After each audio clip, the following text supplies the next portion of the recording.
જો આપણે સાંજના ભાત પડ્યા ને તેને વઘારવાનું છે, તો આપણે પહેલાં વટાણાનો અને કાંદાનો વઘાર કરી નાખ્યો છે. તે જો એ સરસ રીતે સળી જાય ને પછી આપણે એને બીજા મસાલા નાખશું.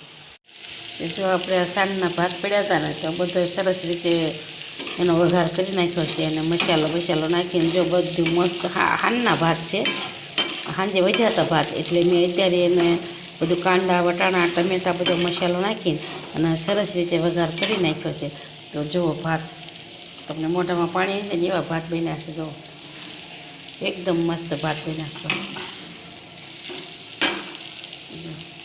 એટલે ખોટો બગાડ ન થાય અને જે કાંઈ બીજા રોડમાં તો પડ્યા છે ને એને એક ટક ખાવાના વાંધા છે, એને નથી મળતું ને એને ખબર છે, જેને ગરીબી છે ને એને.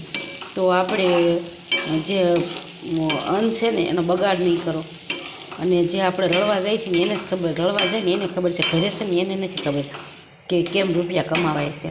એટલે જે ગણતરી બધું આપણે જે મેનેજમેન્ટ કરવું ને એ આપણા લેડીસોના હાથમાં છે. એટલે મારે તમામ લેડીસોને કહેવાનું, તો જો આપણા ઘરવાળા રળતા હોય, આપણા છોકરા દીકરા આપણા પતિ રળતા હોય તો એ વસ્તુનો બગાડ નહીં કરો.